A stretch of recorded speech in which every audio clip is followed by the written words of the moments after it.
All right, welcome back to a search for authenticity. Week one into it. So this all began with getting off of social media a week ago. So what was that? Sometime on the first week of March.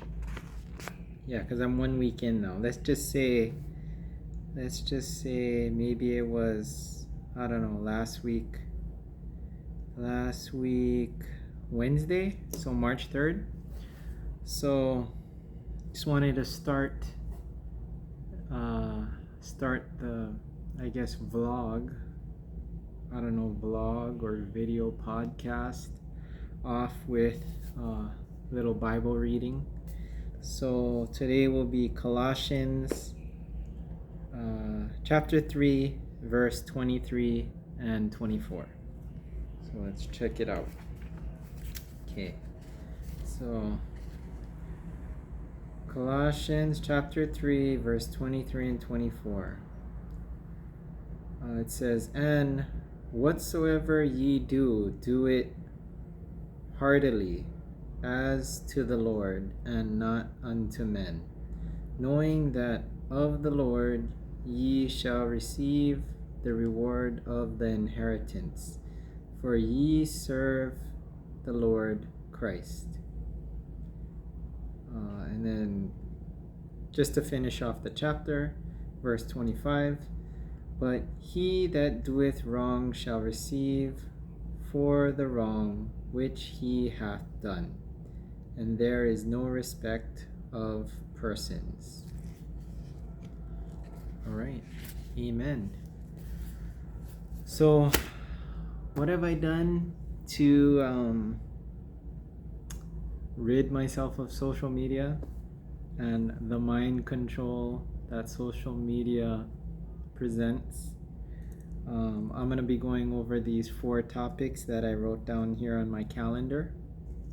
I actually wrote it down with a pen on paper, which is really therapeutic. Forgot how therapeutic journaling could be. Mind to pen to hand to paper. So 4 topics I got for today are authenticity search, number 1. Number 2, guarding your mind. Number 3, what are my input sources now? And number 4, how did it affect my feelings and mood over the course of a week being off of social media? So that's no Facebook, no Instagram. YouTube is fine because I don't read the comments on YouTube. I watch YouTube, but I don't like anything. I don't subscribe to anything. I don't comment on anything because I don't want the bots to constantly feed me back algorithms. Okay, so I guess 1 week off algorithms as well. So authenticity search. So what's more authentic than the Holy Bible? I don't know, but that's my gold standard for authenticity. So every morning, instead of checking social media, which I don't have on my phone anymore, I read my verse of the day and reflect on what I read in the verse of the day. I have a verse of the day Holy Bible app on my phone, and then I read it on my actual Bible. This is a red letter edition, New Testament, King James version, but on my phone I have the Catholic public domain version. Okay, so and then I get ready for work, pack my food, and what else? I read my verse of the day to start my brain off with a good message. Still do my cold showers, deep breathing, get the oxygen in the brain, cold showers, get that cold therapy, fire the nervous system, get the body in tune with the environment and reality. So, pack my food for work, and then on my drive to work, I listen to KSSK, which is a really older radio station here in the islands. And some of it's good news, some of it's bad news. Listen to the traffic report just to determine which road I'm gonna take. So it's really analog. I still get my news or my world news, a little bit of it, from the radio. So, which is nice. It's not CNN, it's not Fox, it's not any of those big publications, New York Times, LA Times, none of that. No briefing on my phone, none of that. So none of that extremely one-sided engine-driven think tank. So, which is pretty good. I mean, sometimes when they're too much on the bad news side on KSSK, I put on regular music. So music that's on my memory stick in my stereo. Yeah, which is usually older music. So that's always good. Something nostalgic, something to get the feel good feelings. Because we're already in a pandemic.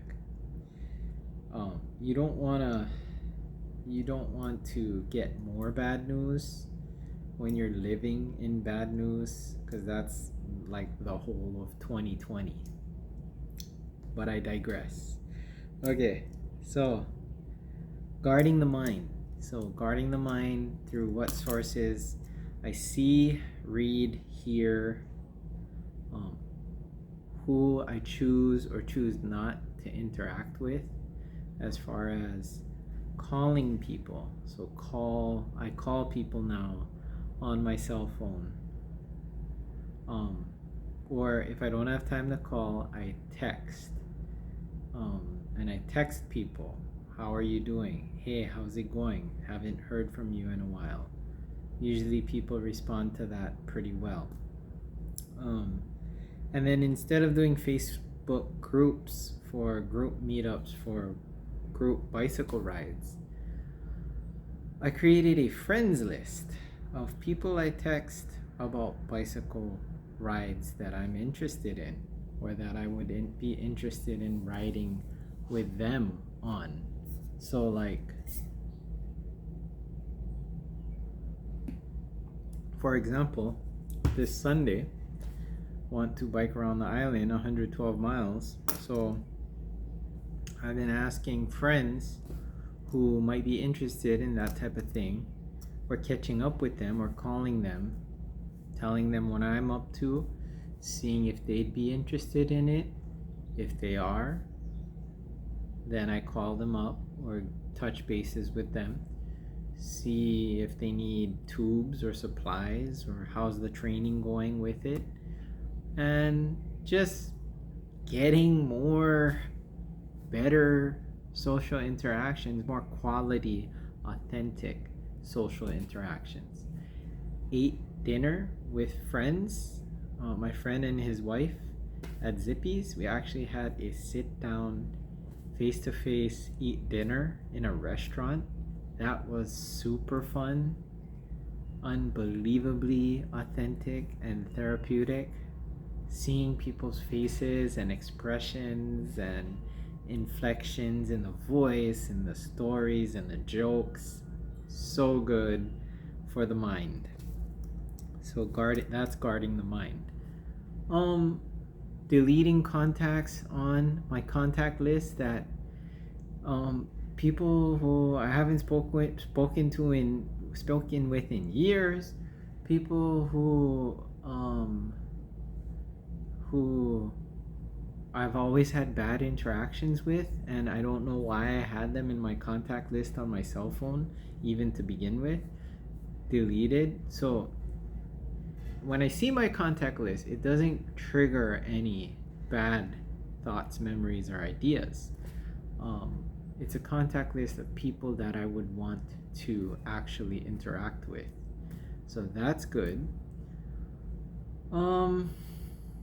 Since I don't see Facebook or Instagram, I'm not my mood is not affected in any way by those things, which is good. I limit the news that I do hear or intake through my senses. Okay, so that leads me to number 3, input sources. My input sources, like I said, the Bible. The Bible. I drink coffee, think about life. Ice cold showers in the morning, think about life. Go on long walks, 4-mile walk, think about life. Jump rope outside, think about life. Call my brother in Texas, ask him how he's doing. How's things in Texas? How's things in Texas going? My wife and I watch Netflix. So a show that we're currently into is Outlander. It's about a woman who is a nurse during one of the world wars, either World War I or II. I believe it was World War I, or World War II. World War II, yeah. And she transports in time 200 years in the past, and she's a British woman in Scotland, and she goes through all the trials and tribulations of being a English person in Scotland in the 1700s. Yeah, so good movie, good interesting movie. Nothing really politically charged in that movie. Well, the woman is pretty liberal, but it's not anything 2020 related. One show that I do watch and I think is funny and is definitely 2020 related is One Day at a Time. But it's funny though. It's funny. It's meant to be funny. Take it as a joke. You know, I can take a joke, and it's good to laugh at things related to 2020 as well. To not take things too seriously. I think 2020 made us choose sides and take things too seriously, and I think that's how America got into the problem it currently is in today. So people have to laugh at each other, laugh at our differences like we used to. I live in Hawaii, so we laugh at each other all the time. We're used to seeing different ethnicities and all this A, B, C, D, F, G. And so everyone just laughs at everybody. Everybody gets along for the most part. And it's just fun. It's fun. We don't really have that mainland mentality type of deal here in Hawaii, even though we are the 50th state. So one other topic I wanted to add in there, so I'll make this a 3.5. Topic 3.5 is 2020. So one other of my input sources is, I'd say, some of the music from Tom MacDonald. I think because he's Canadian and because he's a hip-hop artist and he's independently producing his own music along with his girlfriend Nova. They both do the music, do the beats, produce it, all the whole shebang. They're not heavily influenced by what the mainstream wants them to say, as far as hip-hop being about drugs, sex,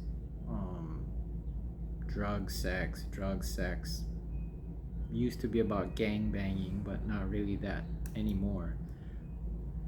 But yeah, I see the positive messages in Tom MacDonald's music. Some of it over the top, some of it makes a lot of sense. So the good part is, it is a different perspective. So 2020, even I was guilty of it, choosing a side. So I chose a side. Now thinking about it, I wish I hadn't chose a side and stayed neutral, because choosing a side now, I believe, is what Big Brother wants, and it's a form of what I'm talking about here, mind control. Media, newspapers, magazines, pictures, radio, all of these input sources are a form, or can be a form, of mind control, especially if you take it too far and you think only one-sided about every topic. Everything, like from my input source of Jesse Ventura, when he did an interview on, I think, one of his books, was he had said, things are gray and shades of gray. 50 Shades of Gray. Things are gray. Things aren't black and white.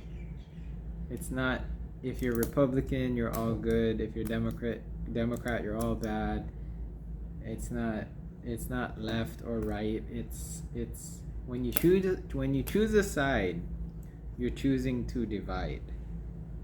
So I just want to be free thinking and Bible fearing and listen to both sides and see the value in both sides and be able to make my own decision clearly through thinking about each individual scenario, not heavily influenced or manipulated by any one side like I was in 2020. I actually regret myself of 2020, because myself of 2020 was very, very one-sided, and that's no way to healthily think. So feelings and mood, number 4. Okay, number 4, feelings and mood, super happy. I mean, because I changed my input sources. So I'm around people who want to be with me in real life, like face to face, not this fabricated internet life of social media and all that. My friends actually contact me on the phone, send me photos through my phone to me, and we talk about the photo, not for fake dopamine hits of likes or thumbs up or any algorithmic type of thing where a computer is showing you what the computer wants to show you. So I plan to get some interesting books for me to read, but still continue to read the Bible. What else? Still gonna listen to the radio, still gonna listen to some new music, but a lot of old music, because nostalgia really sparks happier memories in the brain, which is good, very good for mood. So overall happier. Like I'm not saying it's for everyone, but I can say so far, 1 week away from social media, the conversations are better. Walking outside is better. Talking to people on the phone Hearing their voice on the phone is better. Meeting people face to face is better. Saying hello to people passing by on the sidewalk is better than anything fabricated on the internet. That's my word for the day, and I guess I'll check in again in a week. Today's Thursday, March 11th, so I'll check in again on March 18th. I will check in again, so I'll write it on my calendar here. YouTube. Okay, YouTube. All right, signing off, and enjoy the party. Bye bye.